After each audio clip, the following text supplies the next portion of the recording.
कि बाबरी मस्जिद गिरने से पहले भी इस देश में ब्लास्ट हुए थे, क्या उसमें कोई मुसलमान था? आजाद देश में किसी हिंदू के द्वारा किसी हिंदू की हत्या की गई थी। नाथूराम गोडसे ने महात्मा गांधी को मारा था। जय श्री राम बोलने वाले ने हे राम बोलने वाले की हत्या की थी। वो तो कोई मुसलमान नहीं था। उसके बाद मुझे बताइए, जो आज कहते हैं आप मुसलमानों को कि आप पाकिस्तान चले जाइए, अगर उनको पाकिस्तान जाना होता तो 1947 में ही पाकिस्तान चले जाते। मौलाना अबुल कलाम आजाद जो देश के पहले शिक्षा मंत्री हैं, ये लोगों को याद नहीं है, देश के पहले शिक्षा मंत्री हैं। 1857 के विद्रोह में पीर अली को भी फांसी दी गई थी, वो भी एक मुसलमान थे। और राम प्रसाद बिस्मिल एक ब्राह्मण के साथ एक मुसलमान अशफाकुल्ला खां भी शहीद हुआ था। ये बात लोगों को याद नहीं है। फिर से हिंदुस्तान पाकिस्तान किया जा रहा है, फिर से हिंदू मुसलमान किया जा रहा है, ताकि इस देश को एक बार फिर से बांटा जा सके। मैं आपको सिर्फ और सिर्फ ये बात याद दिला करके कि आपको डिफेंसिव होने की जरूरत नहीं है। आप संविधान को पकड़िए, उसके मूल्यों को पकड़िए, उससे ज्यादा रक्षा करने वाला आपका कुछ नहीं हो सकता है। उसमें जो अधिकार की बात की गई है उसको आपको पकड़ना चाहिए।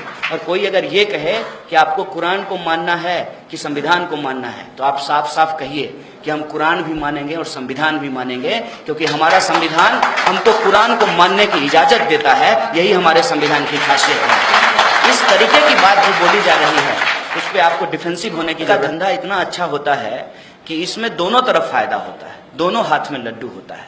और इस डर के धंधे की शुरुआत जो है इस दुनिया के भीतर अमेरिका ने किया। और ये बात मैं इसलिए कह रहा हूं, अफगानिस्तान के भीतर सबको पता है कि तालिबान को खड़ा करने में अमेरिका की भूमिका थी। और फिर तालिबान को खत्म करने के लिए उसने दुनिया को इकट्ठा किया। मतलब पहले आतंकवाद को खड़ा किया, फिर आतंकवाद से लड़ने के लिए लोगों को इकट्ठा किया। और आज जो आप माहौल देश में देखते हैं जिसमें कहते हैं कि आप यदि मोदी जी के साथ नहीं हैं तो आप पाकिस्तानी हैं, आप यदि मोदी जी के साथ नहीं हैं तो देशद्रोही हैं, आप यदि मोदी जी के साथ नहीं हैं तो विकास विरोधी हैं, आप यदि मोदी जी के साथ नहीं हैं तो आप सेना का और भारतीय संस्कृति का अपमान कर रहे हैं। ये क्यों कहा जा रहा है? इसकी शुरुआत दरअसल जॉर्ज बुश ने की थी। जॉर्ज बुश ने कहा था कि तालिबान के खिलाफ लड़ाई में, ओसामा बिन लादेन के खिलाफ लड़ाई में यदि आप हमारा साथ नहीं दे रहे हैं, इसका मतलब आप आतंकवादियों का साथ दे रहे हैं। हकीकत क्या थी कि उस आतंकवादी संगठन को खड़ा खुद अमेरिका ने किया था। और इसके पीछे की पॉलिटिक्स क्या है? जब यूएसएसआर टूट गया तब अमेरिका के बहुत बड़े अर्थशास्त्रियों ने बैठा और कहा कि अब किस नाम पे धंधा करेंगे।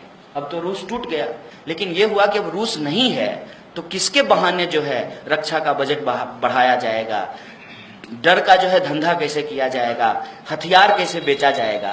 तब दुनिया को एक दुश्मन की जरूरत थी। और उसी वक्त जो है हटिंगटन नाम का एक विद्वान हुआ। हटिंगटन ने कहा कि क्लैश ऑफ सिविलाइजेशन का होना बहुत जरूरी है। जब तक दो सिविलाइजेशन आपस में टकराएंगे नहीं, तब तक जो है डर का धंधा नहीं हो सकता है, हथियार की खरीद बिक्री नहीं हो सकती है, और बाजार में जो मंदी आ रही है उसमें उछाल नहीं आ सकता है, मुनाफा नहीं कमाया जा सकता है। और उस थ्योरी को देने के बाद ही एक एक करके आप देखेंगे कि अलग अलग तरह के आतंकवादी संगठन अचानक से जो है अस्तित्व में आते हैं। अब आप देख लीजिए, ये इत्तेफाक नहीं है कि जब तक यूएसएसआर नहीं था तब तक कोई आतंकवादी संगठन नहीं था। जब यूएसएसआर था तो कोई आतंकवादी संगठन नहीं था, और जब यूएसएसआर खत्म हुआ तो अचानक से दुनिया में आतंकवादी संगठन पनपना शुरू कर दिए। और ये जो क्लैश ऑफ सिविलाइजेशन है उसमें सबसे फेवरेबल दुश्मन जो है वो इस्लाम हो सकता था। क्यों? इसकी दो वजह है। एक तो मुसलमान बहुत फेवरेबल दुश्मन हो सकता था क्योंकि वो संख्या वाइज लगभग बराबर था और पूरी दुनिया में मौजूद था। उसका डर जो है पूरी दुनिया को दिखाया जा सकता है। डराने के लिए भी तो कुछ ऐसा इतिहास होना चाहिए ना जिसको दिखा करके डराया जा सकता है। अब हिंदुइज्म का डर कैसे दिखाते हैं? एक ही देश में है तो पूरी दुनिया में तो इस पे धंधा नहीं हो सकता था। दूसरा जो सबसे इंपॉर्टेंट चीज है वो ये समझ लीजिए, जहां इस्लाम है इत्तेफाक से वहां तेल भी है। इस दोनों वजह ने क्या किया कि पूरी दुनिया में एक इस्लामोफोबिक नोशन की शुरुआत की। और रिलीजन जो इंटरप्रेट होता है कुरान के माध्यम से, उससे बिल्कुल अलग एक अलग तरह के रिलीजन का इंटरप्रिटेशन लोगों के सामने रखा गया। और देखेंगे तब उसके बाद दुनिया भर में जो धारावाहिक बने उसमें जो आतंकवादी दिखाया गया वो जाली टोपी पहना हुआ, इतनी बड़ी बड़ी दाढ़ी, उसको आतंकवादी के रूप में प्रस्तुत किया गया। उसको देख करके लगता था कि ये जो ओसामा बिन लादेन का चेहरा है यही आतंकवादी का चेहरा है, यही आतंकवादी है। और देखेंगे सीरियल बने, फिल्में बनी, अखबार में भी जो फोटो आया वो इसी तरीके के बनाया गया। अचानक से जो है अलग अलग जगह पे बम ब्लास्ट होना शुरू हुआ और उस बम ब्लास्ट में जो है मुसलमान गिरफ्तार किए गए। भारत के भीतर भी बाबरी मस्जिद गिराई गई और बाबरी मस्जिद गिराने के बाद अलग अलग जगह पे दंगे हुए। दंगे होने के बाद जो है बम ब्लास्ट की घटनाएं हुई, फिर कुछ मुसलमानों को गिरफ्तार किया गया। और ये सारा जो खेल है, इस सारे खेल में हर तरफ के लोग शामिल थे। ये बात आप नहीं कह सकते हैं कि कुछ मुट्ठी भर मुसलमान इसमें शामिल नहीं थे, कुछ मुट्ठी भर मुसलमान भी इसमें शामिल थे। उसका उदाहरण आप आज भी देख सकते हैं। मुख्तार अब्बास नकवी और शाहनवाज हुसैन तो भाजपा के साथ ही बैठे हुए हैं ना। हर तरफ ये ऐसे लोग थे जो उनको ईमान से कोई लेना देना नहीं था, जिनको धर्म से कोई लेना देना नहीं था, धर्म की जो बुनियादी चीज थी उससे कोई लेना देना नहीं था। ये दुनिया का ग्लोबल जो धंधा था, उस धंधे में अपना अपना मुनाफा कमाने के लिए लोग इसमें कूद गए और एक पूरे के पूरे रिलीजन को क्रिमिनलाइज कर दिया गया। और इसके आधार पे जो ग्लोबल धंधा शुरू हुआ उसका रिफ्लेक्शन भारत में भी हुआ। भारत में भी यह बहस बहुत जोर पकड़ने लगी कि सारे आतंकवादी मुसलमान होते हैं।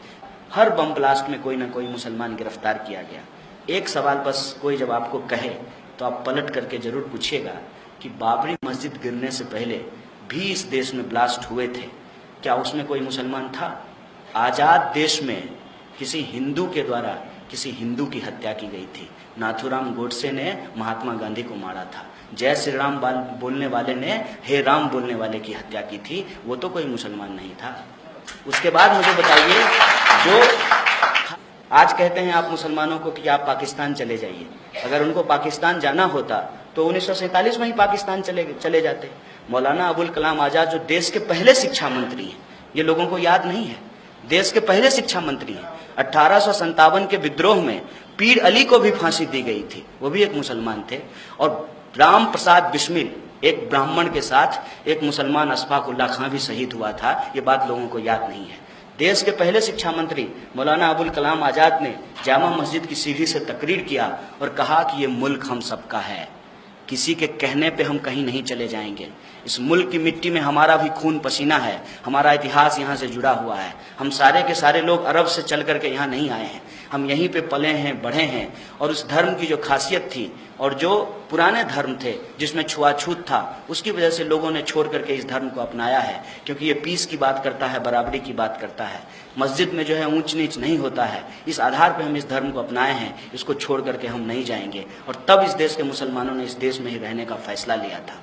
फिर से हिंदुस्तान पाकिस्तान किया जा रहा है, फिर से हिंदू मुसलमान किया जा रहा है, ताकि इस देश को एक बार फिर से बांटा जा सके। मैं आपको सिर्फ और सिर्फ ये बात याद दिला करके कि आपको डिफेंसिव होने की जरूरत नहीं है। आप संविधान को पकड़िए, उसके मूल्यों को पकड़िए, उससे ज्यादा रक्षा करने वाला आपका कुछ नहीं हो सकता है। उसमें जो अधिकार की बात की गई है उसको आपको पकड़ना चाहिए। और कोई अगर ये कहे कि आपको कुरान को मानना है कि संविधान को मानना है, तो आप साफ साफ कहिए कि हम कुरान भी मानेंगे और संविधान भी मानेंगे, क्योंकि हमारा संविधान हमको कुरान को मानने की इजाजत देता है। यही हमारे संविधान की खासियत है। इस तरीके की बात जो बोली जा रही है उस पर आपको डिफेंसिव होने की जरूरत नहीं है। और आप बताइए कि इस देश में 2 प्रधानमंत्री की हत्या हुई, किसी मुसलमान ने उनकी हत्या की? इस देश में गांधी की हत्या हुई, क्या किसी मुसलमान ने उनकी हत्या की? और आप कहते हैं कि मुसलमान के होने से जो है हमारा हक अधिकार छीना जा रहा है। तो उनको बताइए कि इस देश के भीतर मौलाना अबुल कलाम से जो है वो पहले शिक्षा मंत्री बने थे, उसके बाद कितने शिक्षा मंत्री मुसलमान बने हैं ये मुझे बता दीजिए। कितने एसपी और डीएम मुसलमान बने हैं ये मुझे बता दीजिए। कितने जो है बड़े ऑफिसर जो है मुसलमान बने हैं ये मुझे बता दीजिए।